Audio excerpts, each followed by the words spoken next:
نحمده ونصلي على رسوله الكريم اما بعد فاعوذ بالله من الشيطان الرجيم بسم الله الرحمن الرحيم وعن ابن عباس رضي الله تعالى عنه قال قال رسول الله صلى الله عليه وسلم العائد في هبته كالكلب يعود في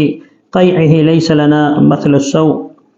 حضرت ابن عباس رضی اللہ تعالیٰ عنہ سے روایت مروی ہے کہ رسول اللہ صلی اللہ علیہ وسلم نے ارشاد فرمایا، اپنے ہبہ کو واپس لینے والا ایسا ہے، اس کتے کی طرح ہے جو اپنی قے چاٹتا ہے، اور ہمارے لیے یہ مناسب نہیں ہے کہ ہم کسی بری مثال سے تشبیہ دیے جائیں۔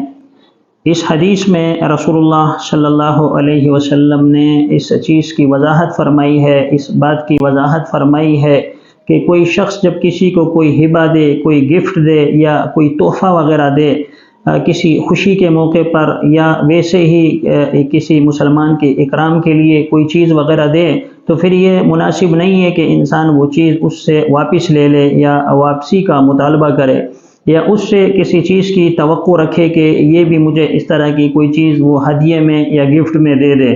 آپ صلی اللہ علیہ وسلم نے ایسے شخص کے بارے میں ایک وعید فرمائی، اس کے بارے میں فرمایا کہ ایسا شخص جو کسی کو ہبہ کرے اور بعد میں وہ لینے کی توقع رکھے یا پھر وہ چیز اس سے لے، تو یہ ایسا ہی ہے جیسے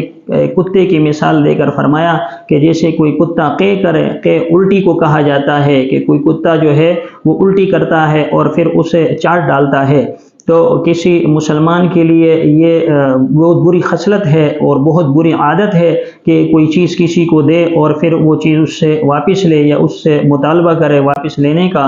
شریعت اسلامیہ نے اس سے منع فرمایا ہے، یہ ایک بری خصلت ہے۔ کسی مسلمان کو یہ بات زیب نہیں دیتی کہ وہ کسی چیز کو کسی اپنے عزیز اقارب کو یا کسی دوست وغیرہ کو دے دے اور پھر اس سے اس کی توقع رکھے کہ وہ مجھے یہ چیز واپس لوٹا دے۔ یہ ایسا ایک عمل ہے جو عیب سمجھا جاتا ہے معاشرے کے اندر، لوگ اسے ناپسند کرتے ہیں اور لوگ اس شخص کو پھر حقارت کی نظر سے دیکھتے ہیں کہ یہ شخص ایسا ہے کہ اگر کسی کو کوئی چیز دے دیتا ہے تو دینے کے بعد وہ دوبارہ اس سے اس چیز کے واپس لینے کا مطالبہ بھی کرتا ہے، تو لوگوں کی نظروں میں وہ بندہ وہ حقیر سمجھا جاتا ہے اور لوگ اسے حقارت کی نظر سے دیکھتے ہیں۔ ہمارے معاشرے کے اندر ابھی اگر دیکھا جائے تو لوگ اگر کسی کو کوئی چیز گفٹ کے طور پر یا ہبہ کے طور پر دے دیتے ہیں تو پھر اس سے اس چیز کی توقع رکھتے ہیں کہ یہ چیز اگرچہ مجھے واپس نہ لوٹائی جائے لیکن اس طرح کی کوئی دوسری چیز مجھے دے دی جائے یا اس سے بہتر مجھے کوئی چیز لوٹا دی جائے، حالانکہ یہ اس پر ثواب اور اجر مرتب نہیں ہوتا۔ ثواب تو اس چیز پر مرتب ہوتا ہے کہ اس چیز کے اندر آپ کسی دوسرے شخص سے توقع نہ رکھیں، امید کی آپ یہ توقع نہ رکھیں کہ اس سے مجھے بہتر یا اسی طرح کی مجھے کوئی دوسری چیز یہ شخص عطا کر دے گا،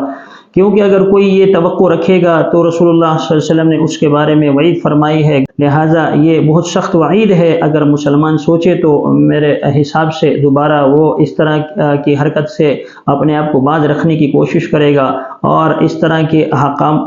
حقارت پر مبنی کوئی معاملہ کسی کے ساتھ انجام نہیں دے گا۔ تو اللہ تبارک و تعالی مجھے اور آپ کو رسول اللہ صلی اللہ علیہ وسلم کی سنتوں کو اختیار کرنے والا بنائے اور ہر اس برے چیز سے ہمیں محفوظ رکھے جس سے رسول اللہ صلی اللہ علیہ وسلم کی ناراضگی لازم ہوتی ہو۔ آمین وآخر دعوانا الحمد للہ رب العالمین۔